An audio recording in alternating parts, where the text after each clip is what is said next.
ආයිබෝන් ලෝකේ විවිධ වෘත්තීන් තියෙනවා මිනිස්සු ගොඩක් ආදරය කරනවා මිනිස්සු ගොඩක් ගරු කරනවා ඒ වගේ වෘත්තියක් තමයි අධ්‍යාපනය කියලා කියන්නේ ගුරුවරු කියන්නේ ඉතින් මේ දවස්වල අධ්‍යාපනය ගැන ටිකක් වැඩිපුර කතා වෙන හින්දා අපි ආවා ආචාර්ය රේණුකා රොඩ්රිගෝ මහත්මියත් එක්ක කතා කරන්න රොටරි අධ්‍යාපන ආයතනයේ විදුහල්පතිතුමිය ඉතින් ආයිබෝන් කියලා වැඩසටහනට පිළිගන්නවා ආයිබෝන් ලංකාවේ ගොඩක් පාසල් වහලා තියෙන වෙලාවක මම නම් හිතන්නේ රොටරි අධ්‍යාපන ආයතනය රොටරි විද්‍යාලයේ විවෘත වෙලා තියෙනවා. අපි එතනින් කතාව පටන් ගමු. මොහොත් ස්තුතියි. ඔබතුමා කියපු වචනෙට මම ගොඩක්ම ගරු කරනවා. මොකද මේ වෙලාවේ පාසලක් ඇරලා තියෙනවා කියන වචනය කියන්නේ මට හරියට හදවතට සතුටක් දැනුණා. ඇත්තටම කිව්වොත් පාසල ඇරලා නැහැ. ඇරලා තියෙනවා අපේ දරුවන් වෙනුවෙන්. දරුවෝ තමයි රටේ ජීවනාරිය. ඉතින් මේ කොරෝනා වසංගතය කියන්නේ ගාත්ම තදින්ම දැන්න කාලේ මුළු ලෝකෙටම අපේ දරුවෝ මගේ පාසලේ දරුවෝ අර අධ්‍යාපන මට්ටමින් උසස් තැනක ඉන්නවා කියලා මට කියන්න. අද අපි විශේෂයෙන් මෙතනට ආවේ ඔන්ලයින් අධ්‍යාපන ක්‍රමය ගැන කතා කරන්න. දැන් ඔබතුමීට ඔන්ලයින් අධ්‍යාපන ක්‍රමය ගැන හොඳ අත්දැකීමක් තියෙනවා. මොකද විවෘත වෙලා කියලා අපි අදහස් කරේ මේ ඔන්ලයින් අධ්‍යාපනය ගැන. ඉතින් ඔන්ලයින් අධ්‍යාපනය කියන දේ මැඩම්ට කොහොමද දැනෙන්නේ? ඇත්තටම ඔන්ලයින් කියන අධ්‍යාපන ක්‍රමය අද රටට අත්‍යවශ්‍ය කියන තැනටත් මම එනවා. නමුත් මීට වැඩි දෙයක් මට කියන්න තියෙනවා මේ පෞද්ගලික කාර්යවල මොකද උනේ. ඉස්සරලා අත්‍තරම දරුවන්ට මේ තාක්ෂණ මේ නොලෙජ් එකක් කියන්නේ දැනුම ටිකක් අඩුව තිබුණා. ඒ දරුවන්ට විතර නෙවෙයි ගුරුවරුන්ට නැතුව තිබුණා. නමුත් මේ කොරෝනා වසංගතය නිසා දරුවෝ අපිට අයාලේ අසරණ කරන්න බෑ. නමුත් මේ ඔන්ලයින් තාක්ෂණය නිසා දරුවන්ට අපි අධ්‍යාපනය කරන්න උවමනා නිසා අපිත් ඉගෙන ගත්තා. අතන මමත් ඉගෙන ගත්තා මගේ ආචාර්ය මණ්ඩලයත් ඒකට යන මෙතඩ්ස් ටික ඉගෙන ගත්තා. ඉතින් ඒක සාර්ථක ක්‍රමයක් වගේ මට දැනුණා. නැත්තම් මේ දරුවෝ හරි අසරණයි ගෙදරට වෙලා ඉන්නේ. දරුවන්ට යන තැන අපිට යන්න බෑ කාටවත් යන්න බෑ. අම්මා තාත්තා විතරයි දකින්න තියන්නේ යාළුවෙක් මුණ ගැහෙන්නේ නැහැ. ඉතින් එකම එක ක්‍රමය දැනට මට දකින්න තිබුණේ මේ ඔන්ලයින් තාක්ෂණ ක්‍රමය පමණයි. ඉතින් එතෙන්දී ඔන්ලයින් තාක්ෂණ ක්‍රමය අපි සාර්ථක කරපු හැටි මම ගමම කියන්නම්. ඉතින් මේ ළමයිට අපි සියලුම අයට දුන්නා අපි නම්බර්ස් දීලා. අපි ඒ වැඩසටහන් දීලා ටයිම් ටේබල් විශේෂ ටයිම් ටේබල්ස් ටිකක් හදලා දරුවන් උදේ සිට හවස සාමාන්‍යයෙන් ඉස්කෝලේ ආවේ නැහැ. නමුත් ගෙදර පාසලක් වගේ හැම නිවසකම දරුවෝ ටික හිටියා. ඒ නිසා මගේ පාසලේ දරුවන් අද අධ්‍යාපන තත්ත්වයෙන් උපරිමයෙන්ම උඩින්ම තියනවා කියලා මට කියන්න පුළුවන්. ඔව්. ඉතින් ඔන්ලයින් අධ්‍යාපන ක්‍රමයේ හොඳ පැත්තක් තියෙන අනිවාර්යයෙන්ම ඒකේ අනිත් පැත්තකුත් තියෙනවා. සාමාන්‍යයෙන් අපි ඉස්සර කාලේ බැලුවම සාමාන්‍යයෙන් ගුරුවරයෙක්ට දරුවෙක් අතිශය ගෞරවයක් දක්වනවා. දැන් මේ ඔන්ලයින් අධ්‍යාපන ක්‍රමයේ හරහා ගුරුවරයෙක්ගේ සහ ඒ දරුවෙක්ගේ තියෙන බැඳීම ටිකක් ඈත් වෙලා කියලා හිතනවා. එතකොට මේකත් එක්ක තියෙන අර මේ බැඳීම ගෞරවය අඩු වෙලා නැද්ද? මම ඒක පොඩ්ඩක් මට ටිකක් ඒකට මම අනුමත කරනවා ටිකක් අමාරුයි. මොකද අපි ඔන්ලයින් තාක්ෂණය හරහා දරුවත් එක්ක කතා කරනකොට දරුවාගේ මූණ දිහා අපිට පේනවා. දරුවාගේ පාසලේ තිබිච්ච දේවල් අපිට මතකෙට නැගෙනවා. ඉතින් අපි ඒ සමගම දරුවාගේ මානසිකත්වයත් එක්ක අපි දරුවත් එක්ක වැඩ කරා. ඉතින් ගොඩක් වෙලාවට මගේ ටීචර්ස්ලා යනවා මම හුඟක් වෙලාවට මේ තාක්ෂණය හරහා දරුවෝ උණගැසෙනවා දරුවන්ට ආදරය කරනවා. අපි ඉතින් දරුවන්ට ආදරය කරා. දරුවන්ගේ පොත මේ කැමරාවට හරහා බැලුවා. දරුවෝ වැඩ කරාද නැද්ද? පුතාලට තියෙන ප්‍රශ්න මොනවද? ඒ සියලුම දේවල් අපි ඉතින්දී සාකච්ඡා කරා. ඒ නිසා මට හිතෙනවා අර දරුවන්ගේ බැඳීම ගුරු දෙගුරු සම්බන්ධය අඩු වුණා කියන එක නම් මට මගේ පාසලේ දරුවන් සම්බන්ධව මට කියන්න අවශ්‍ය නැහැ තිබුණා කියන එක කියන්න ඕනේ මට. මොකද එච්චරම අපි දරුවොත් එක්ක හිටියා. ළඟින් දැක්කේ නැති වුණාට ඉතින් දැක්කා. ඒ මූණවල් දකිනකොට අර සුන්දර මූණවල් මල් කැකුළු. ඉතින් ඒ දිහා බැලුවම අර අපිට තියෙන ප්‍රශ්න ඔක්කොම අමතකයි. ඉතින් ඒක ලස්සනට අපි කෙරුණා කියන එක මට නොබියවම කියන්න පුළුවන් මගේ පාසල. අනිවාර්යයෙන්. ඉතින් දරුවෝ කියන්නේ මල් වගේනේ. ඉතින් මේ මල් වගේ කට්ටිය සාමාන්‍යයෙන් හසරව ගන්න ටිකක් අමාරු ඒක පාසලක විද්‍යාර්ථිනියක් හැටියට ඔබට හොඳටම අත්දැකීම් ඇති. ඉතින් මේ පාසල් වල ඉන්නවා පිරිසක් ස්වයං අධ්‍යයනයේ යෙදෙනවා. ඉතින් තමන්ගේ කැමැත්තෙන් මේ අධ්‍යාපනය හදාරනවා. නමුත් ඔය ටිකක් පිරිසක් ඉන්නවනේ ටිකක් පොඩි තල්ලුවක් දෙන්න ඕනේ පිටිපස්සෙන් ඉඳලා පොඩි ටච් එකක් දීලා ඉස්සරහට ගන්න ඕනේ කට්ටියක් ඉන්නවා. එතකොට මේ ඔන්ලයින් තාක්ෂණය හරහා ඒ වෙනුවෙන් ඔබතුමිය ගත්ත ක්‍රියාමාර්ගය මොකක්ද? ඔව් ඔබතුමා කියපු කතාවට මම එකඟයි. දැන් හැම දරුවෙක්ම මේ සමාන නෑනේ. දක්ෂ දරුවෝ ඉන්නවා. එතනින් දක්ෂ වෙන්න යනවා බැරි මට්ටමේ අපි හිතුව බැරි මට්ටමේ දරුවෙකුට ඉන්නවා නම් ඉතින් ඇත්තටම මේ දිනවල එයාලගේ ආදරේ දෙමව්පියොත් ඒ පිටිපස්සේ ඉන්නවා. මේක ලොකු අපිට සහනයක්. දරුවා වැඩ කරනවද නැද්ද කියලා බෑ. එතෙන්දී අපි තුම දරුවෙකුට අමාරු නම් මොනවා හරි තියෙනවා අපි තව මෙතෙඩ් එකක් දුන්නා.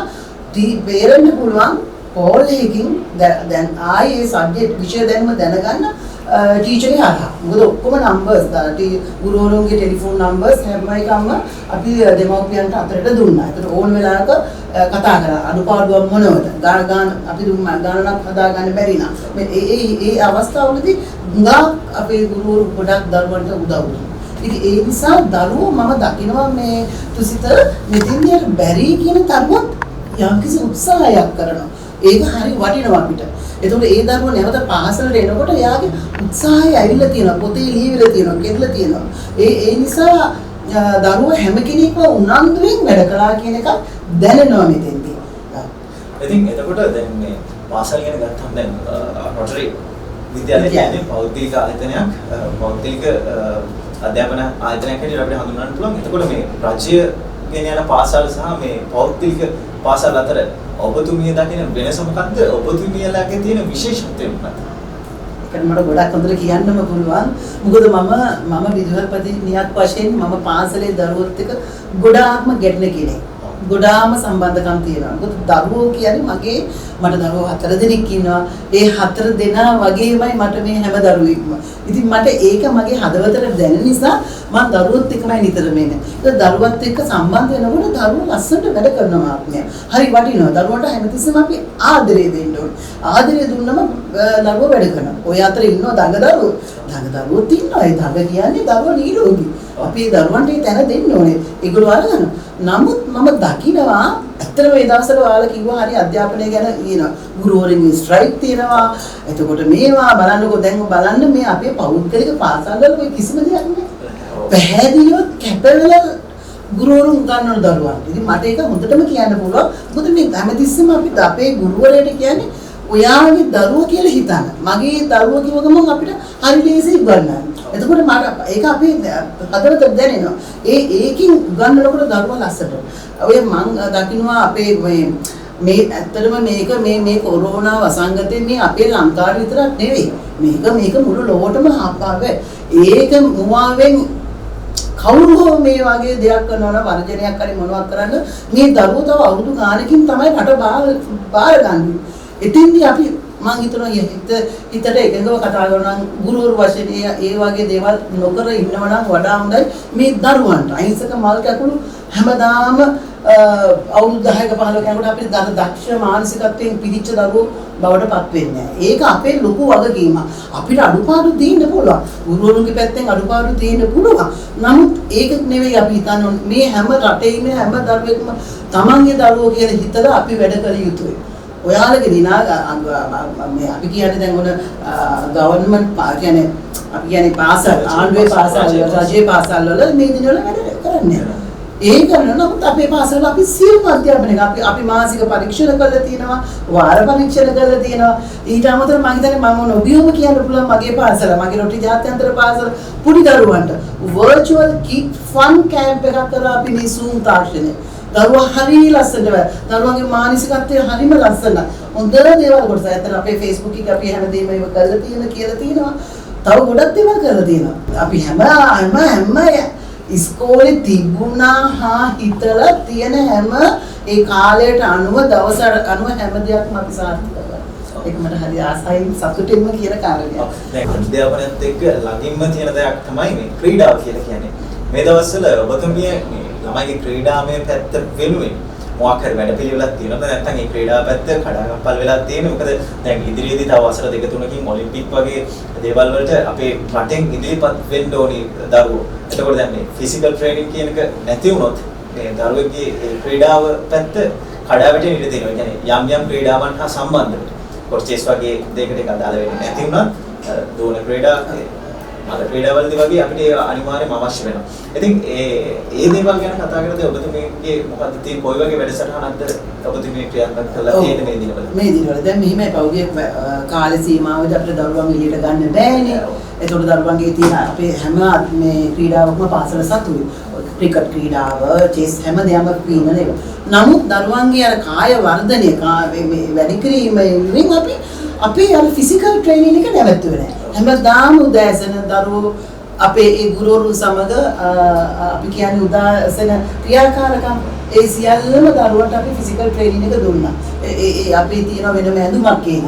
ඒ ඇඳුම අඳගෙන දරුවෝ අපේ PT ටීචර් හරහා හැම දරුවෙක්ම කඩින් කඩ පුළුවන් විදිහට කාලේ බෙදාගෙන අපි ඒ දරුවන්ට ෆිසිකල් ට්‍රේනින් එක දුන්නා. ඒ දරුවෝ ඒකයි මේ හැමදේම පාසලේ කරනවා කිව්වේ මම ඒක. දැන් මේ කතා කරන්න ඕනේ දෙයක් තමයි ළමගේ පර්සනැලිටි එක. ඒ කියන්නේ ඉදිරිපත් වීමේ හැකියාව කියන දේ. එතකොට මේ දේවල් ගැන කතා කරද්දී මේ හැකියාවන් වැඩි දියුණු කරන්න Zoom තාක්ෂණය ඔස්සේ ඔබතුමිය අරගෙන තියෙන ක්‍රියාමාර්ගය මොකක්ද? ඒ වෙනුවෙන් දරුවන්ගේ දැනුම වර්ධනය කරන්න ඉදිරියට මේ හැකියාව වර්ධනය කරන්න මොන වගේ දෙයක්ද කරලා තියෙන්නේ? අපි දරුවන්ගේ හැකියාවන් බලන්න. අපි දරුවන්ට දැන් හැමතිස්සෙම පොතේ වැඩ විතරක් බෑ. පොතේ වැඩ ඊට අමතරව දරුවන්ගේ ක්‍රියාකාරකම්. ඒ කියන්නේ චිත්‍ර, සෞන්දර්ය. අපි දැන් සෞන්දර්යය තියෙන විෂය වෙලාවේ දරුවා වාදනය කරනවා. ඒක Zoom තාක්ෂණය හොඳට කරන්න පුළුවන්. කිසිම ගැටලුවක් නැහැ. ගායනය ප්‍රගුණ කරා. ඒතකොට චිත්‍ර කලාව.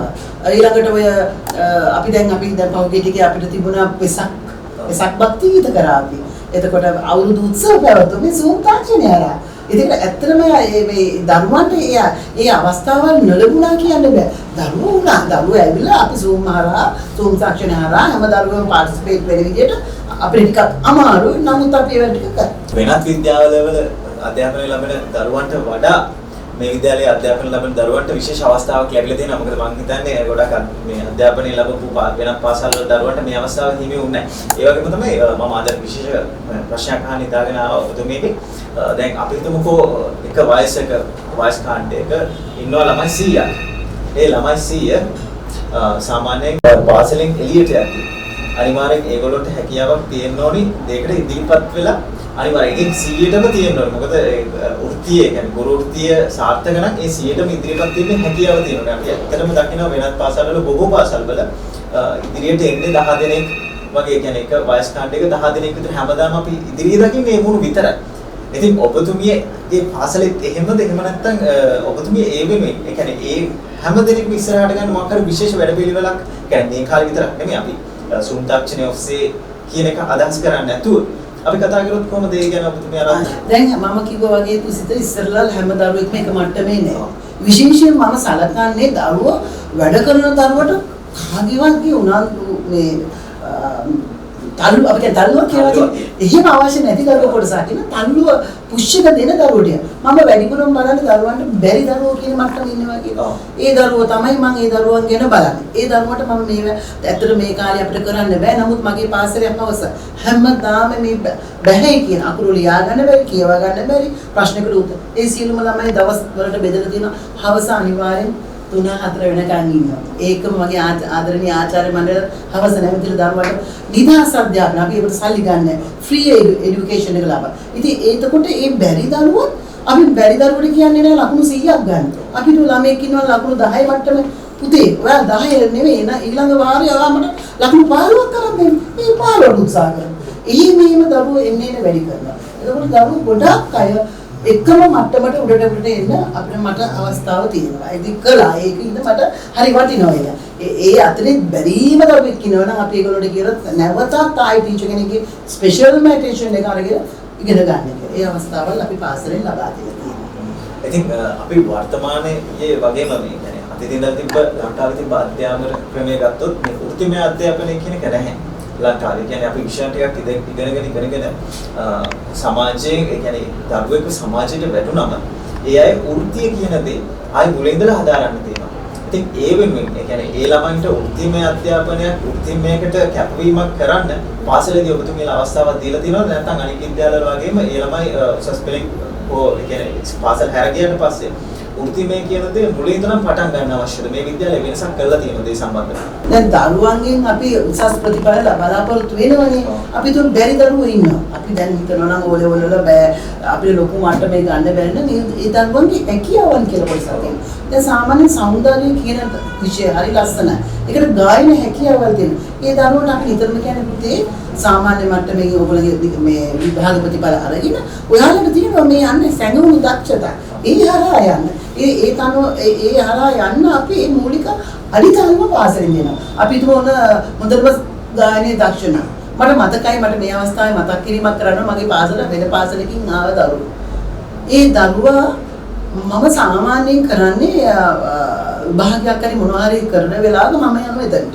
ඊට මම දරුවන්ගේ මම කතා කරන්නේ ටීචර්ස් ඔක්කොම එක කරගෙන යනවා මම බලාගෙන. මට දැනෙනවා ඒක දරුවෝ සමහර දරුවන්ගේ අපි කියන්නේ ගායන හැකියාව සංගුණ අදහස් මේ දක්ෂතාවය මම දැක්කා. මම ඊට පස්සේ මගේ මියුසික් ටීචර් කිව්වා ටීචර් මට මේ දරුවා කවදක හරි ස්ටේජ් එකට නම් ගන්න ඕන. මොකද මේ දරුවේ ගායන කුසලතාවයි. සාමාන්‍යයෙන් ආවේ අවුරුදු අපේ grade 6 කියලා කියමු. ඒ කියන්නේ පුංචි කාලේ ආවේ තිබිච්ච මේවල. අද ඒ දරුවා මට CD තැටි තපාවා දරුවා හදලා තියෙනවා. සිංදු කියලා. ඒකෝට ඒ තත්ත්වෙට දරුවා පත් කරනවා. අපිට තරග ක්‍රිකට් හරි මොනවා හරි දුවන්නේ. ඒ දරුවාට විශේෂ පුහුණුව ඒව දීලා දරුවට අපි කියන පුතා ඔයා මේ අංශයෙන් යන්න බලන්න. ඔයාට හැකියාවක් තියෙනවා. චිත්‍රකලාව හොඳ හැමෝටම කරන්න බෑ ඒක. නටන්න බෑ හැමෝටම. ඩාන්සින් කියන එක හැමෝටම බෑ. ඒ දක්ෂතාවයන් තියෙන දරුවන්ට අපි මූලික අධ්‍යාපනය පාසලෙන් දෙනවා. ඔයාලා ඉස්සරහට මේ පැත්තෙන් යන්න පුළුවන්. මේ අංශයෙන් යන්න. හැමෝම බලන්න දොස්තර වරියක් කරන්න මහත්තයෙක් කරන්න. එහෙම එකත් අපි කියනවා. එහෙම දරුවොත් ඉන්නවා. බැරි දරුවෙකුට කියන පුතේ ඔයා බෑ. ඔයාට නෑ ඔයාට මෙන්න මේ පැත්තෙන් ගියොත් ඔයා මේ දක්ෂතාව. එහෙම දරුවෝ ඉන්නවා පාසලේ. ඒ මූලික අධ්‍යාපනය අපි විදිහට හදලා දෙනවා. පෞද්ගලික විද්‍යාලය කියන්නේ පෞද්ගලික විද්‍යාලයක්. ඉතින් මේ විද්‍යාලය ගැන කතා කරනකොට පෞද්ගලික විද්‍යාලයක සහ රජයේ විද්‍යාල අතර ගුරුවරුන්ගේ මොකක් හරි වෙනස්කමක් තියනවද? ඉතින් එහෙම නැත්නම් මේ ගුරුවරු හැමෝම එක විදිහද නැත්නම් මේ පෞද්ගලික නිසා මොකක් හරි විශේෂත්වයක් තියනවද මේ ගුරුවරුන්ගේ? ගුරුවරු කියන්නේ මම හිතනවා පාසල්වල ඕන තැනක කියන්නේ ගුරුවරයා නේද? නමුත් පෞද්ගලික පාසලක ගුරුවරයාට අර අපි කියන්නේ රජයේ පාසල් වල වගේ නෙවෙයි පොඩ්ඩක් අපේ නිදහස කියන එක කියන්නේ අපි දැන් මේ පෞද්ගලික පාසල් වල අපි වැඩ කරනකොට තමයි ඇත්තටම කිව්වොත් මේ තුසමාත්ම අපි කියන්නේ දරුවෝ තව ආකර්ෂණය වෙන්නේ පාසලට අපි වැඩ කරොත්. ඉතින් ඒ නිසා ඒගොල්ලොන්ට බැඳීම වැඩි. පාසල සම්බන්ධව බැඳීම වැඩි. මොකද කල යුතුයි. මොකද අපි යම්සේ පොඩි අපි අපි ගාස්තුවක් අරගෙනනේ කරන්නේ. ඒතකොට අපි ලොකු සේවයක් දෙන්න ඕනේ. ඒක නිසා තමයි දැන් ওই කොරෝනා කාලේ වුණත් අපිට නිකන් ඉන්න බෑ. අපි දරුවන්ගේ යම්සේ ආමේකක් ගන්න ගාස්තුවක් ගන්නවනම් අපි දරුවන්ට ඊට වැඩි දෙයක් දෙන්න ඕනේ. ඒ නිසා අපි පෞද්ගලික පාසල් වල විශේෂයෙන් මගේ පාසලේ ආචාර්ය මණ්ඩලය මොකද මමත් වැඩ කරන නිසා ආචාර්ය මණ්ඩලයටත් වැඩ කරන්න වෙනවමයි. ඉතින් ඒක වැඩිපුරම වැඩ කරනවා. බැරි ළමයව ගන්නගෙන එක්ස්ට්‍රා කාලේ දාගෙන ලොකු වැඩසටහනක් අපි කරනවා. ඉතින් මං දකින්නේ නැහැ ඒක අපේ රජයේ පාසල් වල එහෙම තියනවද කියන එක. ඉතින් ඒ නිසා ඒක සාමාන්‍ය පෞද්ගලික පාසල් වල ඉන්න ගුරුවරු මං කියනවා ඊළ මට්ටමක දරුවන්ට අධ්‍යාපනය දෙන්න බැඳී කැපවෙලා ඉන්නවා කියලා මට කියන්න. ඔව් බොහෝ දෙනෙක්ගේ තියෙන අදහසක් තමයි පෞද්ගලික විද්‍යාල කිව්වම ටිකක් තමන්ගේ අතින් යන මුදල ගොඩක් වැඩි කියන අදහස. මොකද පෞද්ගලික අධ්‍යාපනය කියන්නේ බොහෝ කාලයක් අධ්‍යාපනය හදාරනවා ඒවත් එක්ක ඒක දරා ගන්න අමාරු කියලා මධ්‍යම පාන්තික පිරිසක් ඉන්නවා පෞද්ගලික විද්‍යාලයකට යන්න ආසාවක් තිබුණත් ඒක අත්හැර ගන්න මොකද Tamante වියදම දරා ගන්න බැරි වෙයි කියලා. ඉතින් ඒ වෙනුවෙන් ඒ ගැන අපි කතා කරොත් කොහොමද ඔබතුමිය මේ වෙනුවෙන් ආය කරන ගාස්තුව ඔබතුමිය කැමති නම් ඔබතුමියට පුළුවන් දැන් කියන අවස්ථාව තියෙනවා අපි මතක් ගන්න. මොකද එතකොට මම හිතන්නේ අර ඒක දරා ගන්න පුළුවන් අර අදහසක් නැතුව වෙන කෙනෙක්ට උනත් මේ අදහසක් දුන්නොත් මේ මුදලක් යන්නේ කියලා ඔවුන්ට මේ පෞද්ගලික පාසල් පැත්තට හැරෙන්න පුළුවන්. මට කියන්න පුළුවන් මහත්මයා නොබියොම මේ ශ්‍රී ලංකාවේ ඇතුලේ අඩුම ජාත්‍යන්තර පාසල් මට්ටමක තියෙන හැමෝම දන්නවා ජාත්‍යන්තර පාසලක් වම ගාස්තු වල මේව. නමුත් අපේ පාසල අඩුම මට්ටමින් දරුවන්ගෙන් අපි අය කරන්නේ. මම කැමති මං කියන්න. ඔබතුමිය කැමති නේද? මට කියන්න පුළුවන්. ඇත්තටම අපේ දරුවෝ සාමාන්‍යයෙන් අවුරුදු 3 ඉඳලා පාසල තියෙනවා. මොකද පෙර පාසල තියෙනවා. grade 1 වල ඉඳලා A level වෙනකම පාසල 7යි පාසල් දෙකක් තියෙනවා. ඉංග්‍රීසි මාධ්‍යයෙන් පාසල් දෙකක් තියෙනවා. සිංහල මාධ්‍යෙත් තියෙනවා. සිංහල ඉංග්‍රීසි කියලා මාධ්‍ය කියලා අපි ගාස්තුව එහා මෙහා කළා නෑ. හැමෝටම දරුවෝ කියන්නේ කොහොම එකයි. සිංහල ඉගෙන ගත්තත් දරුවෝ එකයි. ඉංග්‍රීසි ඒතර අපි මට්ට ගන්න ගාස්තුව අඩුම මට. මං කියන්නම් මහත්මයා පෙර පාසලේ අපි මාස 4ටම ගන්නේ 17000යි. ඊළඟ පන්තියට යන්නේ 18යි. 18000යි මාස 4ටම. 19ක්. ඒ වල වලට ගන්නේ 25 28. ඕක තමයි අපේ මේ පාසල් ගාස්තුව. මම හිතන්නේ ඔයාලා විශ්වාස කරන්නේ නැහැ. එතකොට අපි උතන තියෙනවනේ මේ අපි කියන්නේ ඇඩ්මිෂන් කියලා. ඇතුළත් වීමේ ගාස්තුව දැන් මම සමහර පාසල් ලක්ෂ 5 ලක්ෂ 4 අපි මේක හැබැයි සමහර මම දන්නේ සමහර දෙමව්පියන් මේක වරදවා හිතනවාද කියලා අඩුවෙන් ගන්න නිසා වැඩ අඩුයි කියලා. නෑ අඩුවෙන් ගන්න වැඩ උඩම මට්ටමේ. උඩම 30000යි. අපි ඇතුළත් ගාස්තුව අපේ පුංචි පන්තිල 30000යි ලොකු පන්තිල 50000යි. ඒ ඔය 50000. නමුත් ඒ ගන්න ගාන නෙවෙයි 100 ගුණයකින් වැඩියෙන් අධ්‍යාපනය. මම ඇයිද කියන්නම් ඇයි අපි අපිටත් මේ බිඳු ගණන් වැඩි කරන්න පුළුවන් මාත්මය. නමුත් අපි කරන්නේ මේක නැති බැරි අයගේ දරුවන්ට මේ අධ්‍යාපනය අපි හිතමු වෙලද තැනක වැඩ කරන තාත්තා අම්මෙකුට අනේ මගේ දරුවටත් ඉංග්‍රීසි අධ්‍යාපනය ඉගෙන ගන්න අවශ්‍යයි. ආන්ගේ දරුවනුත් මේ දරුවට ගන්න තමයි අපි මේ ගාස්තුව මේ විදිහට ඉන්නේ. ඒ දරුවොත් කවදක හරි හොඳට ඉගෙන ගත්තම මේ දුස්ත අපේ රටේ අගමැති වෙන්න පුළුවන්. ජනාධිපති වෙන්න බෑ. මේ අර වෙළඳ පොලේ ආවිල්ලා කියන කියා ඉන්නේ නැහැ. ඉතින් අපි ඒ නිසා ඒ දරුවන් අපි අම්මලා තාත්තලාගේ ඉගෙනීම ඒක අපිට අවශ්‍ය නැහැ. අපි හැම දරුවෙක්ම දොස්තරතුමාගේ දරුවත් මෙහිට ආවම එක මට්ටමේ සලකන්නේ.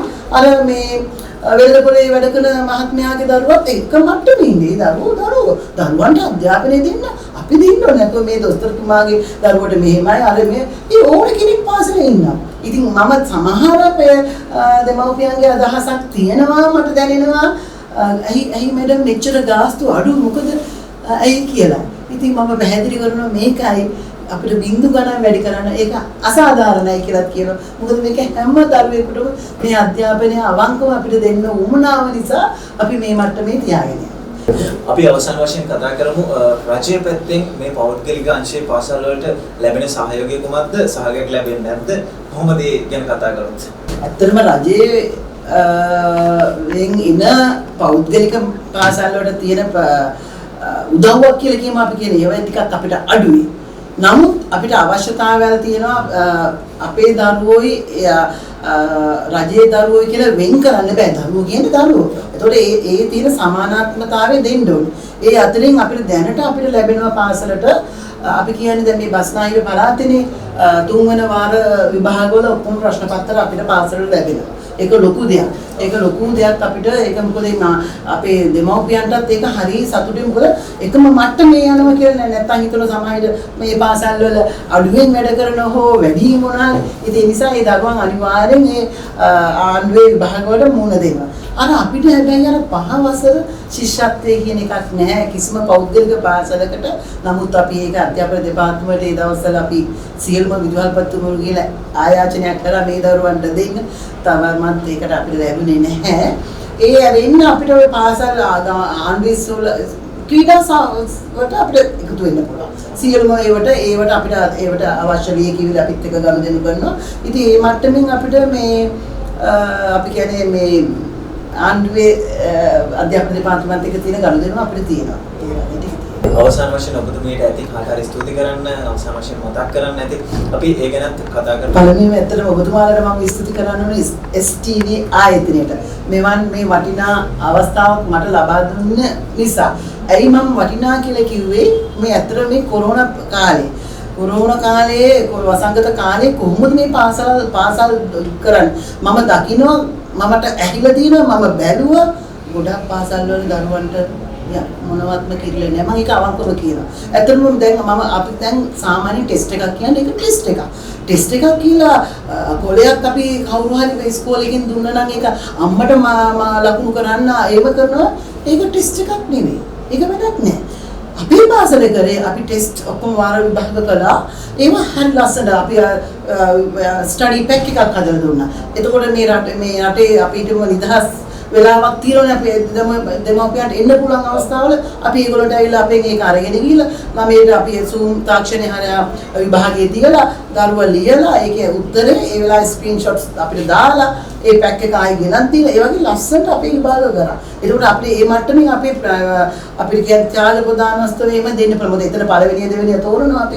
ඒවට අපි නිවැරදි ලකුණු ටික අපිට දෙන්න පුළුවන් වුණා. ඉතින් ආචාර්ය රේණුකා රොඩ්රිගෝ මහත්මිය අද දවසේ අපිත් එක්ක වැඩසටහනට එකතු වීම පිළිබඳව ඔබතුමියටත් විශේෂයෙන්ම ස්තුතිවන්ත වෙනවා මේ අධ්‍යාපනයේ ප්‍රශ්න තියෙන වෙලාවක අපිත් සමග කතා බහට එකතු වීම පිළිබඳව.